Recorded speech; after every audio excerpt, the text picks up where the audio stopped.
Welcome, everyone, to Make Your Voice Heard, Early Findings from Ongoing Collective Giving Research. My name is Ilyasa N. Shabazz, and I am the Senior Operations and Communications Director at Philanthropy Together. I am so thrilled to introduce you to today's speakers, whom I've had the pleasure of working closely with while the 2023 U.S. Collective Giving Landscape Research Study has been happening. And so this research initiative, it is so important for the field of collective giving, and it will inform the work and the opportunities and all that's happening for collective giving groups and networks in this movement. So throughout this session, please engage with us in the chat, ask questions, share your reactions to preliminary findings. And at the end of the session, we'll also ask you to share your feedback with a 2-question poll. So please stay with us until the end, and you might have a chance to win a book from one of this year's speakers. We'll announce the winner of our book raffle at the end of this session. And so with that, I'm proud and happy to pass it over to Adriana Lozon-Ceballos of Comena Consulting and Michael Layton with the Dorothy Johnson Center for Philanthropy. Welcome. Hi, Ilyasa. Thanks so much. And a big shout out and thanks to Ed for that wonderful introduction. I don't know if I've ever been introduced by such beautiful live music before, so I'm very grateful for that. My name is Michael Layton, and I'm speaking to you from the Johnson Center for Philanthropy here in Grand Rapids, Michigan, where I hold the W.K. Kellogg Community Philanthropy Chair. And I am Adriana Lozon-Ceballos. I am a researcher for Giving Circles. I'm also a Giving Circle member, and I'm the embedded evaluator for Philanthropy Together and one of the co-founders for Comena Consulting. Can you all see my slides? I'm trying to get to, okay, there we go. Now we can. Okay, so let's start with going over our agenda. We are going to begin by looking at the research project. We're going to share the research purpose, the rationale, our progress to date, and that sort of stuff. And we'll also discuss the need to hear from you so that our results show the diversity that we see throughout the American collective giving movement. From there, we'll share emerging themes from the preliminary findings. In particular, we're going to be sharing what we're seeing around how these groups are practicing trust-based philanthropy, serving as laboratories for democracy, and impacting participants' civic engagement, philanthropy, and personal wellness. Hopefully, we will close out with enough time for a Q&A session with the audience. So please place your questions in the chat as they come up for you, and we'll make time at the end to answer as many as we can. So let's get started. Great. So first, we want to give you a brief overview of this research project, how it came about and what we're up to. So how it came about, from the beginning, it's been intensely collaborative, in keeping with that motto that Sarah and Gloria talked about this morning of being bolder together. The Johnson Center, along with Comena Consulting and Philanthropy Together, have been partners on this from the start. We've been engaged with the brain trust of Philanthropy Together, the powerful networks of giving circles that power the movement across the country. And with support from 3 important funders, the W.K. Kellogg Foundation, the Lodestar Foundation, and Bill and Melinda Gates. In terms of the purpose of the study, there's 3 main objectives: to document the movement's diversity, to deepen our understanding of the impact of participation on members of these groups, particularly around their civic and philanthropic activity, as well as their personal wellness. And we want to spotlight how networks and host organizations support and make possible this important work. We believe that having this evidence can ensure the movement has the support and resources it needs to continue democratizing philanthropy and creating meaningful change in communities throughout the country. And why we're doing it now? Well, the last such landscape study was conducted in 2016. And a lot's happened over the last few years. 2 presidential elections, the pandemic, social, racial, and political economic crises of the last few years. And these events have really challenged traditional philanthropy to respond. And mutual aid and collective giving efforts in particular have received a lot of additional attention. Yeah, and the context in the United States has evolved a lot, but there also has been a lot of evolution in the ecosystem of the collective giving movement in the United States, especially since 2016. So things that come to mind are the arrival of new actors in the space, such as Philanthropy Together, and a lot of the growth and evolution of giving circle networks. Technology is also now increasingly used to manage group donations and to help people search for giving circles in their areas through a global directory on giving circles. And there are also new and more networked philanthropy serving organizations. And this is important because it makes it easier for collective giving wisdom to cross-pollinate with other donor organizing efforts that are taking place in the philanthropic sector. And finally, more research on the impact of participating in giving circles has taken place, some of which show positive relationships between participation in a collective giving group and civic and philanthropic activity, as well as wellness. So collective giving practices are centuries old, and they have very deep roots in communities of color and among women, particularly at the margins of society. Unfortunately, research within communities of color have shown increased well-being and feelings of belonging that result from participating in these groups, particularly among immigrant communities. But because these groups are largely community-driven and local, researchers encounter a lot of challenges when trying to find them. This means that hard-to-reach collective giving groups typically aren't well represented in research findings. So as we designed this study, we made a commitment to make every effort to find and elevate diverse segments of the collective giving movement. Our intention is to better understand the impact of giving circles along various identity lines, particularly around race and gender. This should help us understand these groups' impact by looking beyond the funds that they're moving and towards the potential as donor organizing spaces. Because of this commitment, we have slowed down the research design process to do two things. One has been to create engagement opportunities for the giving networks on the screen. Well, they're there on the screen that participate in the Brain Trust with Philanthropy Together. And the other was to leave the surveys open for 4 times as long as it had been done in previous years, allowing for more community outreach and collective dissemination efforts. And right now at this stage of the research, it really is 2 surveys. It consists of 2 surveys, one aimed at leaders and representatives of giving circles.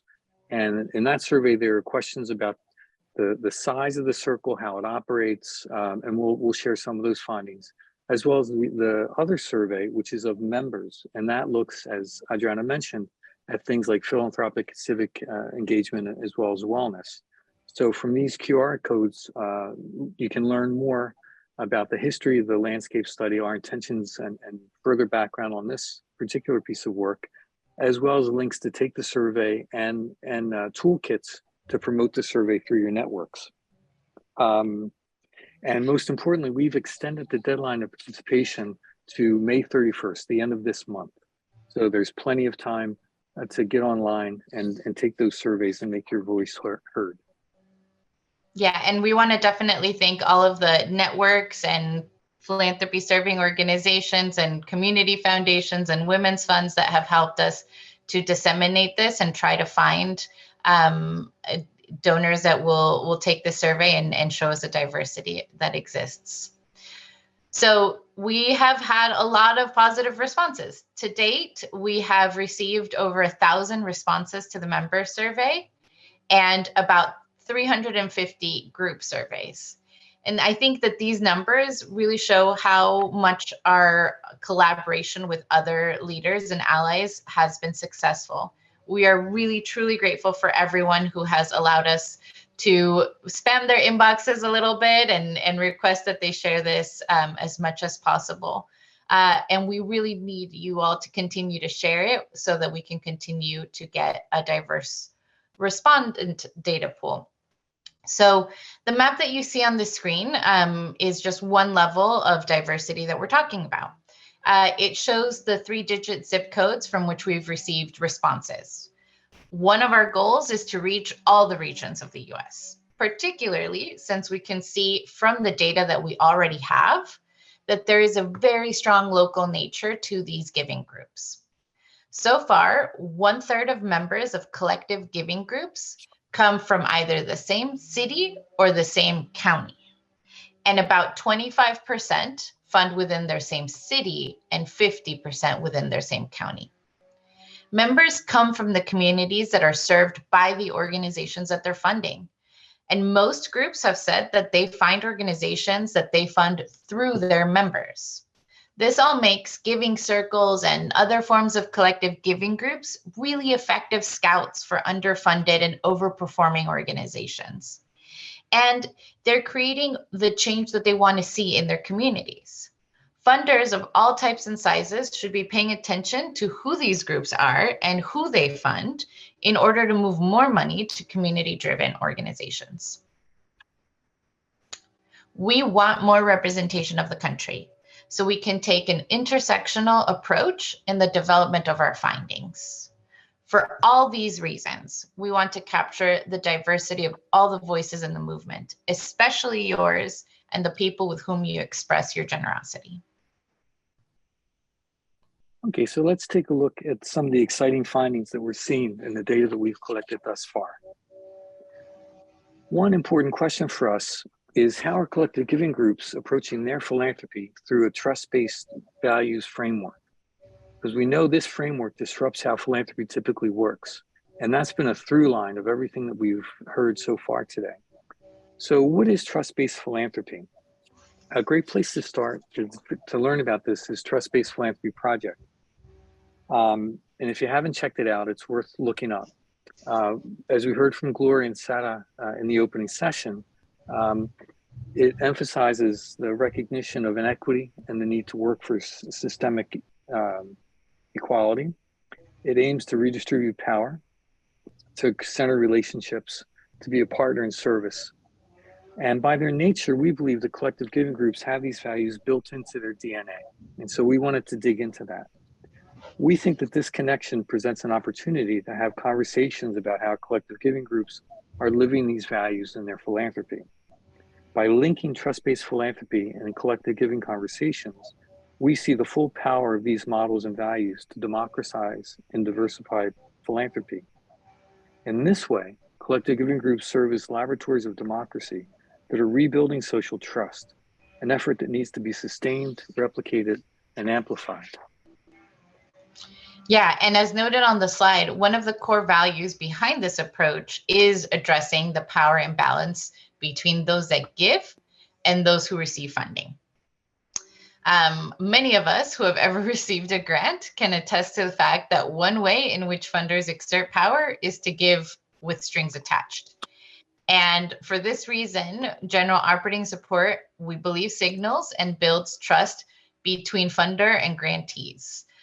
In today's opening session, we heard also from Gloria that this has been something that has been advocated by nonprofits for decades. And it's now very impressive to see that these groups across the country that have responded to the survey already, 70% of them offer general operating support. And trust-based philanthropy also requires that donors recognize what social political inequities exist and to work for changing them at a systemic level. And responses today are showing that these groups are working out how to do this around various forms of inequities and in a lot of the things that they do. So for example, about 1 in 3 groups are using racial equity to determine their gift's purpose, their giving process, and the organizations they select. Meanwhile, about 1 in 4 use a gender lens to select their organizations, to address inequities, and to design giving processes that promote gender equity. And when we talk about collective giving serving as laboratories of democracy, that's the way that it really democratizes philanthropy. Research shows various ways in which these groups make that real. For example, the basic level, 60% of groups give out funds based on majority rule, 25% via a form of consensus. Rather than delegating those decisions, the members, the participants themselves are making those choices. In addition, because groups are community-centric in how they move resources and identify partners, we're seeing that local roots help support increased representation in leadership positions within community organizations. 60% of collective giving groups aim their giving at groups that serve marginalized populations, and 55% give to groups that serve their own membership communities. And finally, 54% prioritize organizational leadership that reflects the communities that they serve. So in other words, collective giving groups want to fund organizations that support marginalized groups within their members' own communities, and they want them to be led by members of those same groups. In this way, collective giving is ensuring that community-driven solutions are backed by their community's resources, showing the power of this model to democratize philanthropy by centering relationships and emphasizing equity. Yeah, in the preceding slides, we looked at how collective giving is linked to trust-based philanthropy and how it advances democratic values. But now let's shift to our other research question. What impact participation in collective giving groups has on members' civic and philanthropic engagement, as well as their overall wellness? To do this, we have asked members what has changed in their lives since joining their groups, what motivated them to join, and what benefits they see from their participation. We believe that understanding the impact of participation in collective giving groups can document the role they play in disrupting philanthropy, in rebuilding community trust, and in reinvigorating democracy. So when we dig into these results, we see that collective giving group membership leads to higher levels of civic engagement. And this creates important positive implications for communities and for the health of our democracy. Since they first joined collective giving groups, members reported increasing somewhat or quite positively their ability to understand their community and or the issues that they care about at a rate of 88%. 88% of members said that after joining, their ability to understand their community grew. That's important. 76% said that they learned about diversity, equity, and inclusion. 59% said that the amount that they advocate for issues that matter to them increased. And 52% said that their ability to engage in discussion with whom they might disagree with also increased. The story that members are telling us here is quite hopeful. Their participation in a giving group is meaningful and impactful in terms of civic engagement. Folks are learning about the issues that they care about. They're advocating for them, and they're talking with others about them, including those they disagree with. Giving circles are providing folks with a place to build confidence, to continue their learning, and to have the opportunity to create social change in their communities. And on the second dimension of the philanthropic approach, we see similarly very hopeful results. 71% of folks said that they increased how they have a better understanding of philanthropy since joining a collective giving group. We're seeing that groups produce intentional donors who are concerned about addressing social inequities and reflective of how their philanthropy serves to disrupt the status quo of giving. 75%, 3/4, found an increase in the number and strength of their community relationships. 60% volunteer more. They're rolling up their sleeves and getting to work. And 80%, a startling percentage, amplify the visibility of their grantee partners. They get out and they talk about their grantee partners in their local communities. And the impact of participating in collective giving groups is an emerging theme in terms of research. But when we look at the dimensions of ourselves that are typically associated with wellness levels, we see some very promising trends. For example, more than 90% said that their participation has increased their sense of belonging to a community. 80% gained the confidence to change their community. And similarly, 80% said that their participation helped them develop the ability to live their values and to live with purpose. And 80% developed the ability to live their values and live with purpose. These results show that collective action and social connection are not only good for our civic health and essential for transformational philanthropy, but that it's also valuable to us as human beings.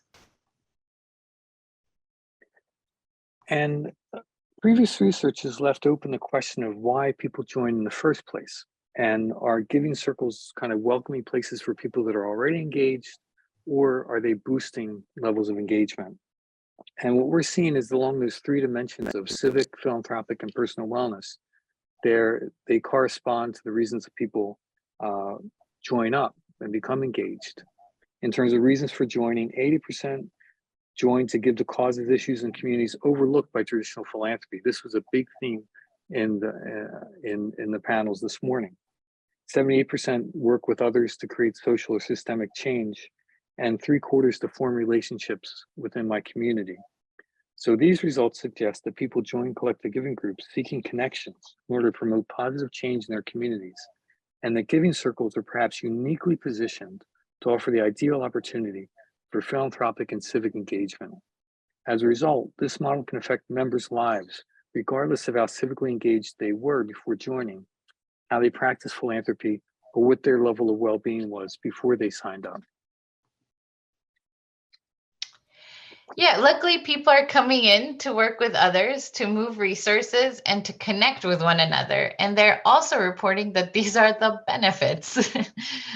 When asked what the top 4 benefits they have experienced as a result of participating in a collective giving group, the results demonstrate important benefits on these 3 areas of members' lives. 71% said that participating in a collective giving group increased their connection to a community. And 67% said it helped them learn about philanthropy and organizations in their communities. And 65% said it made them feel that they can make a difference. And 53% said it helped them contribute to social and political change. Again, these data just reinforce the argument that collective giving has the potential of disrupting philanthropy, of strengthening communities, and of enhancing personal efficacy. We're so excited to share these early results with you and what we've seen, and urge you to please complete these surveys and share them with your community.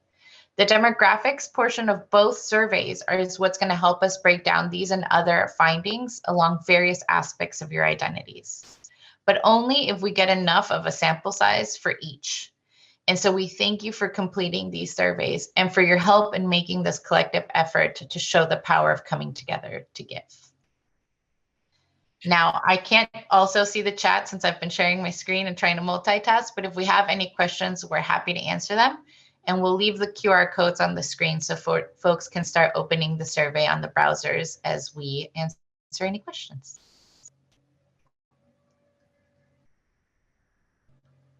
Yeah, I'm trying to scroll back and see a lot of encouragement, a lot of excitement, and I don't think see a problem with sharing these slides out, sharing the presentation out.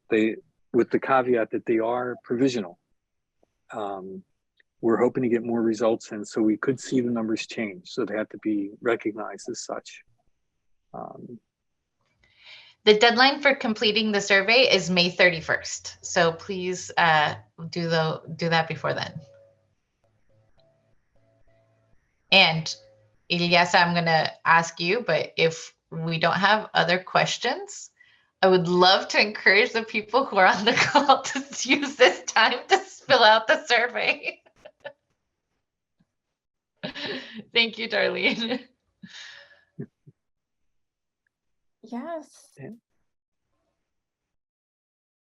And I would say, as a researcher, I sit at a center in a university. And when Sada was talking about being bolder together this morning, it really struck me that it is a bold enterprise to join up a research effort with an organization in the field like this.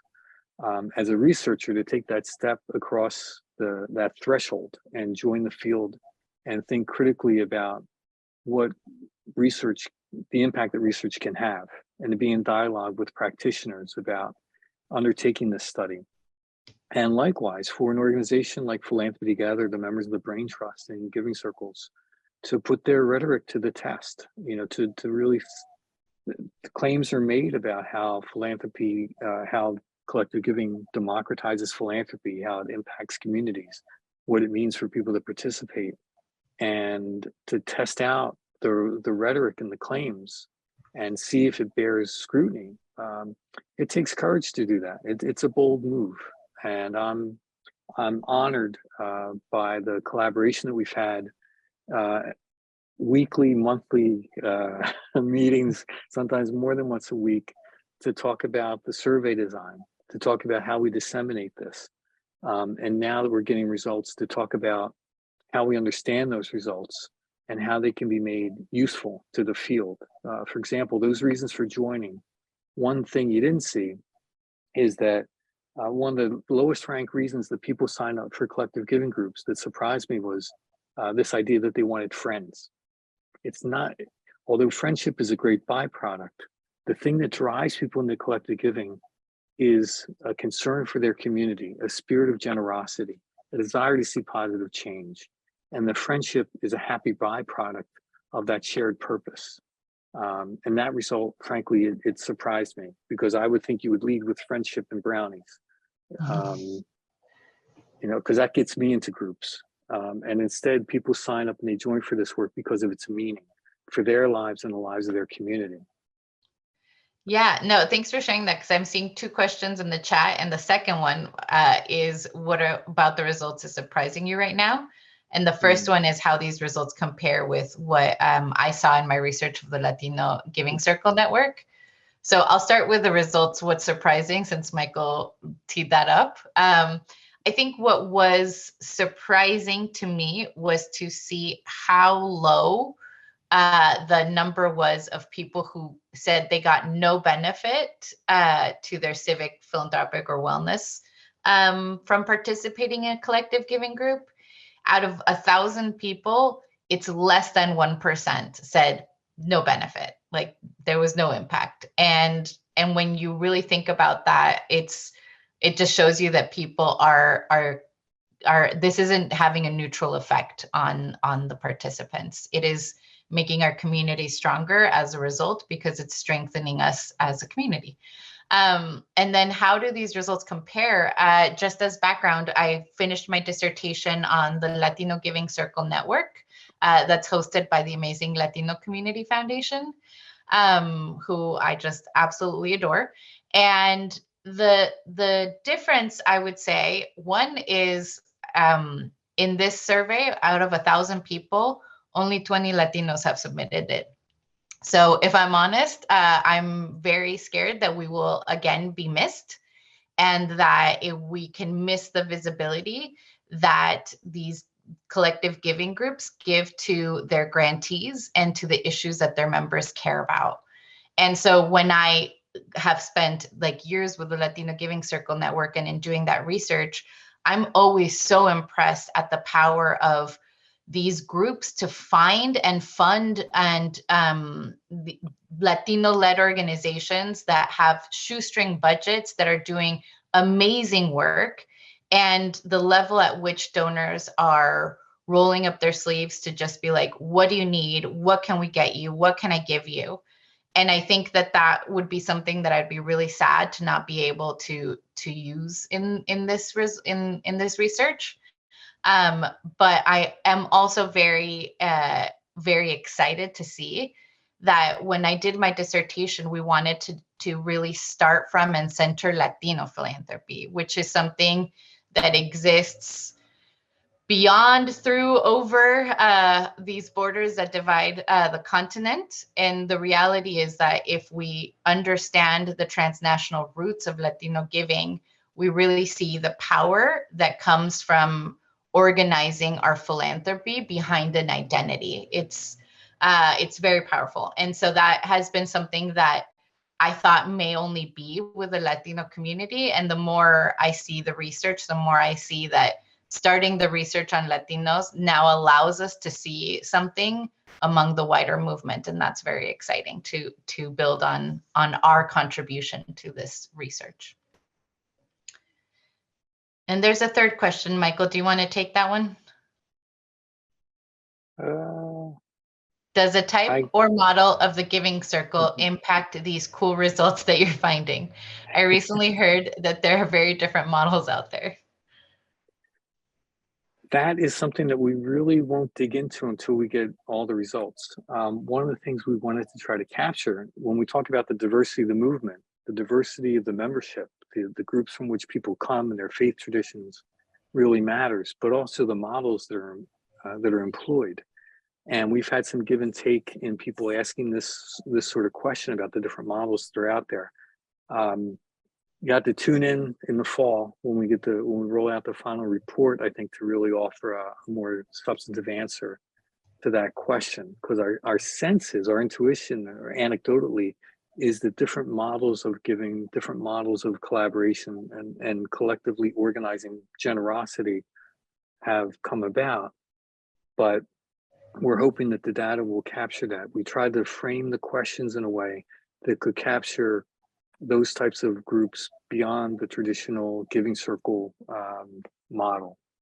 But I don't know, Adriana, you've fallen in love with Qualtrics and its ability to do crosstabs and the like. If you have any preliminary thoughts. What I will say is that, like, it's by and large, the groups are giving money, and that's something that is good, right? Like we see of like the 5 T's of philanthropy that like treasure is definitely being moved. But we're also seeing the other T's really activated. And so people, like we said, are sharing their testimony. They're spreading the word. They're amplifying the visibility of their grassroots grantees. But we're also seeing them volunteer. We're also seeing them provide, their consult, like pro bono services to their grantees. And they're also connecting them to their networks. And so I think that regardless of what the actual vehicle like model looks like, there is a similarity across the board, which is that there are no resources left unturned. Like the earlier session on hidden resources, we're finding all of them and we're mobilizing all of them. So that's really exciting. Yeah, and one thing I would add, in a number of the questions, for the most part, you kind of click a box, fill in a number, and you move on.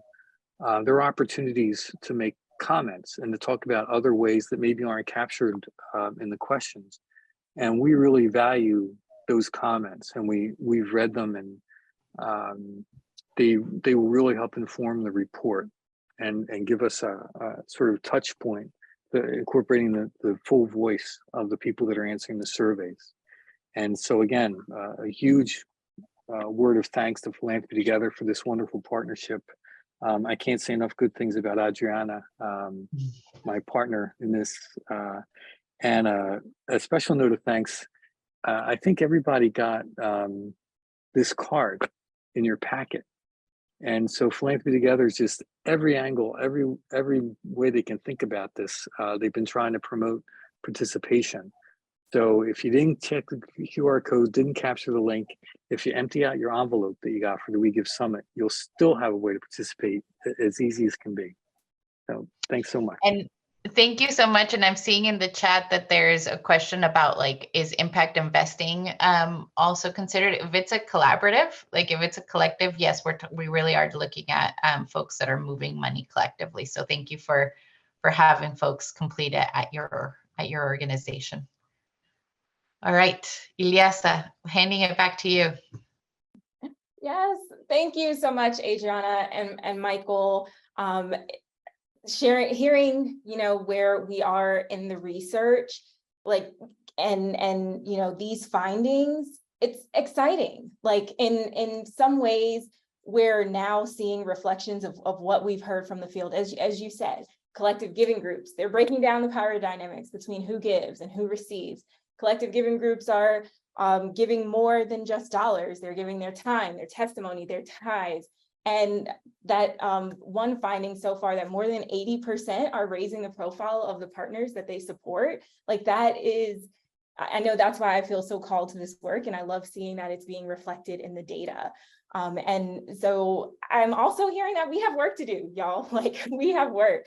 I've personally heard of so many circles that are led by and for communities of color. They're led by young professionals, teens, by people in the LGBTQ community. And we need to hear from everyone who is in this movement. So before we wrap, I invite everyone who is on this webinar, who is part of a collective giving group, to please go and complete the survey. If you are an individual, we have about 20 minutes until our next session. You can complete the individual member survey and get in touch with your founder and your leader of your group and of groups that you know, to invite them to fill out the group survey. We really need everyone's voice. And so thank you everyone for joining. If you haven't already, please take the 2-question poll about this session that launched. Want to say congrats to this session's book raffle winner. Celeste Flores is the winner of the raffle, but we still have time before our next session. And so we can give more books. Stay on. And if you all stay with us, forward your, or put in the chat, like done the survey, and we'll raffle off more books to really encourage participation. And also it's a way to just deepen our learning throughout the week. So please stay on. And we're happy to stay on and keep answering questions. So like, feel free to like also just, if you have more questions, we'll stay here, but please complete the survey. Yes. And we're going to play some music, stay on, take the survey, let us know in the chat. We'll give away some more books. And at the top of the hour, we're going to have Grounded Giving, how community-led collaboratives are driving impact. And we'll have that with Rebecca Darwin on the Philanthropy Together team, and also Emergent Fund. So we hope you'll also join us for our next session. And so with that, I'm going to ask our production team to please play some music. And we'll be here. And as Adriana and Michael said, if you have questions, we'll be answering those.